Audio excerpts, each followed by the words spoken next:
Welcome to Ask the Meadmaker, where in this episode you get to watch my entire stand-up comedy routine all about babies, but watch out, there is one cuss word.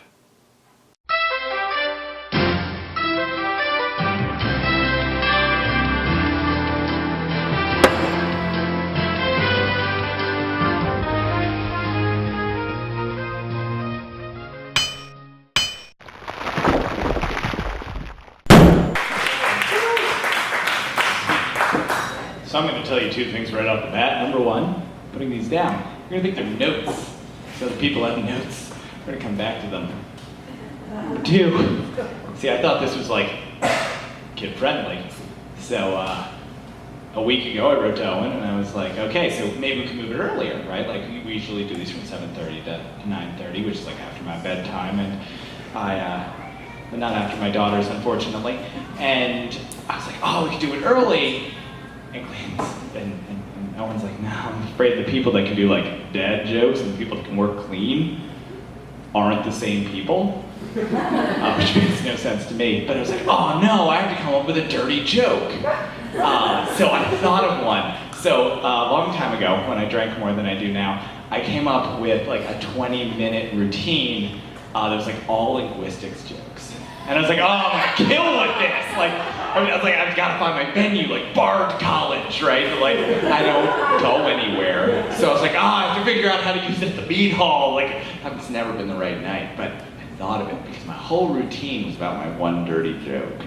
It's one dirty joke. And I was like, so people are always talking about sex, right? Like, and they use all these veiled terms for it. Do you know what the most common word in the English language is?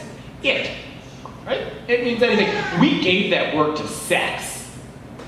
We gave our most common word away to sex. So if like a third grader's like, I heard they did it, every other kid should just start laughing, right?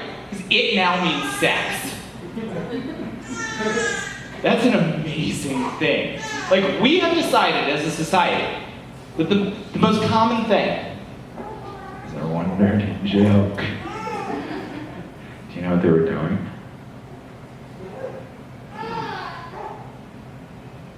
It. Right? Like, it's every conversation you have could be a joke, like when you were in third grade. You're like, oh, I saw them, oh, right. I was watching a show the other day, and they did this amazing thing when they did it, and you could just like start laughing, like you did when you were in third grade.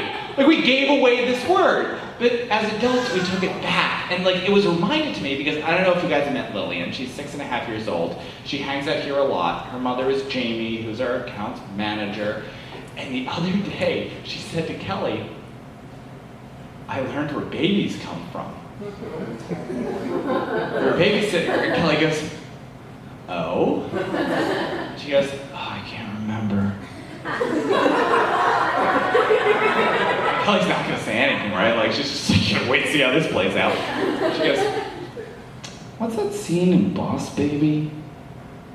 She goes, like, nobody's seen Boss Baby. And it's like, oh, I can't remember. But like, this forewarned me, and forewarned is forearmed, right? Because I have a little girl, and someday she's gonna be like, where do babies come from? And like, immediately I was like, Hoboken.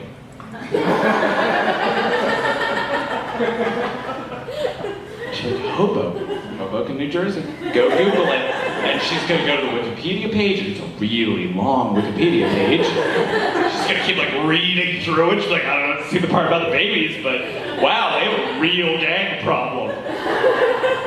But I assume she'll get like trapped. And she's like, oh, there's a really actually cool history about Hoboken, New Jersey. Like, get lost there, go down that rabbit hole, and I'll never have to answer the question, which is great. So, my entire routine, this is like a big mix-up at the mead hall, because I'm not supposed to be performing tonight. Last May, April, Owen and I were talking. I was like, oh, you know, like, for Nora's first birthday, which is like Father's Day, we should do an all dad joke themed show. And someone on my staff was like, oh, Ricky's ready to go. And so I showed up 3 weeks ago, and on our calendar it said, bad news, the August show is canceled, but good news, Ricky's performing in September. She gave me 3 weeks. It was great. I'm super funny and very clever, so it's fine. But the only thing I had been working on was baby jokes. I had this great idea. when Nora was born, she was a really good baby, but the first night she did not want to go to sleep. Like, she was in a new place, like, it was really warm where she used to be, and wet, it wasn't wet here, and so I was like, I should tell her some jokes. But I realized a bunch of problems with that. Number one, babies don't have depth perception, and their focal point's 6 inches from their face. And my entire experience of the world that I can remember is like way farther away. So like I was trying to come up with jokes that could be based on things that are right here, which I had like no context for. And also remember, this is horrible, I don't know how many people in this room have had a baby, but Kelly was in labor for 3 days. 3 days.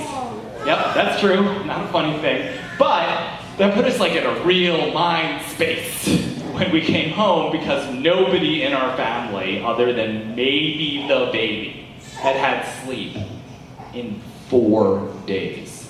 So I'm up at 1 in the morning, the day after she's born, trying to write baby jokes. Just the best time to do it. And I was like, oh no, I know it's way easier. I'm gonna scare her to sleep with baby horror stories. And so like I've been working on these ever since, but the thing about it is that I actually don't watch horror movies. I'm like a super scaredy cat. And so like I don't watch horror movies, but I do know something about them. It's that like the scary hook is always the same. Like, don't go into that room! Oh, why did they separate? And I realized that that's the problem with writing baby horror stories. There are only 2 punchlines. The baby was in the back of the car. She had her blankie.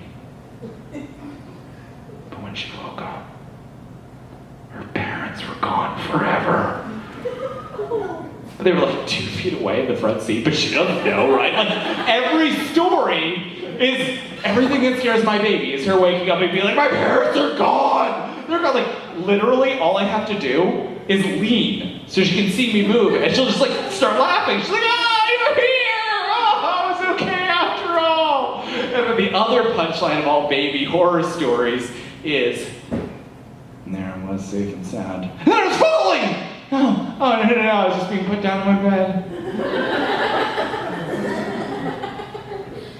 So the problem also, like I have a bunch of degrees and I studied child psych for a while, so I think that sort of screwed me up for baby terms. I'm like, oh, well, babies know essentially 3 things. They can learn the smell of their parents, they can learn depth perception slowly, but they can feel falling and they know how to suck on things, which doesn't really give you a lot to work with as a comedian, but I finally did it. I finally wrote baby jokes. Took me 3 months of work, and there are 2 things to say leading up to this. One, this is really cool. Another thing that my daughter can do, I don't know if other babies can do this. So most of you know me.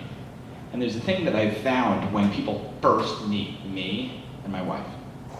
I'll say something, they may have met both of us literally 45 seconds earlier, and look at Kelly and go, is he bullshitting me?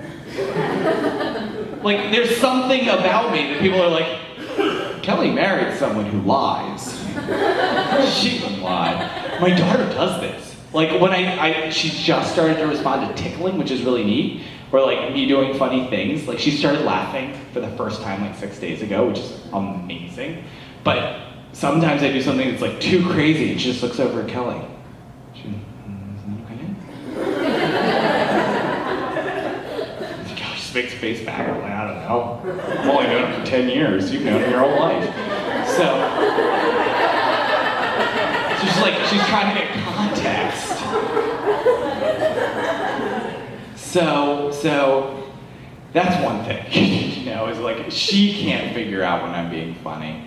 And here's the other thing. Everyone tells these jokes, and I'm sure you've heard it. A lot of comedians think they invented the joke. I thought I invented the joke when I came up with it, and then I saw another stand-up comedian do my joke, which seemed really cruel, which is they talk about getting ready for being a parent by hanging out with drunk people, because they say all toddlers are basically drunk people, right? Like they stumble and then they go, I'm really sad.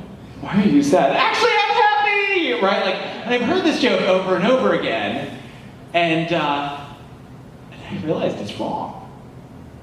So I was preparing for this bit. That's why I told you I only had 3 weeks of Spoiler, I started working on it 6 days ago.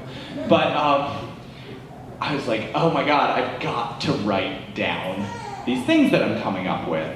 So I ran into my kitchen and I pulled this piece of paper.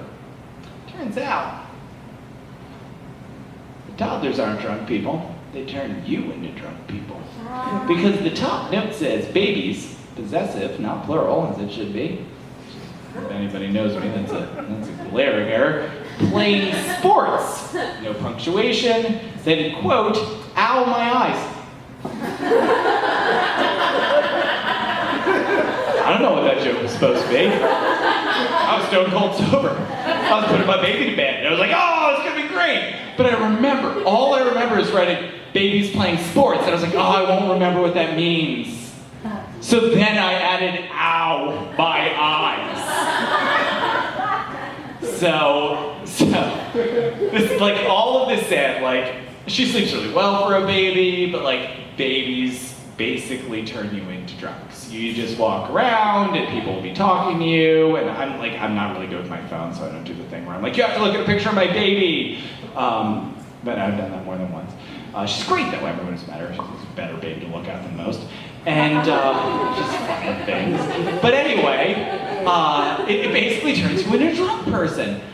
And so that, coupled with the fact that even my baby can't tell if I'm being like too crazy for a baby, I finally figured out a joke that my baby really likes. But remember when I told you that babies only have like focal distance of like 6 inches? Hers is up to 2 feet. Still doesn't have binocular vision. Oh, one more thing. I've been practicing all these jokes on my baby who has to use, when she wants to put her hand in her mouth, she has to grab her hand with her hand and put it in her mouth. That's the point she's at in cognitive development. Like, so I feel like I've given enough disclaimers. Like, now I need like a willing assistant. Owen, we did not rehearse this ahead of time. Owen, please come forward. Okay. All right, this is the best joke for babies. Okay. You need to pretend you're yawning. Hoot, hoot. Okay, she thinks it's great. Anyway, that's the best baby joke. So,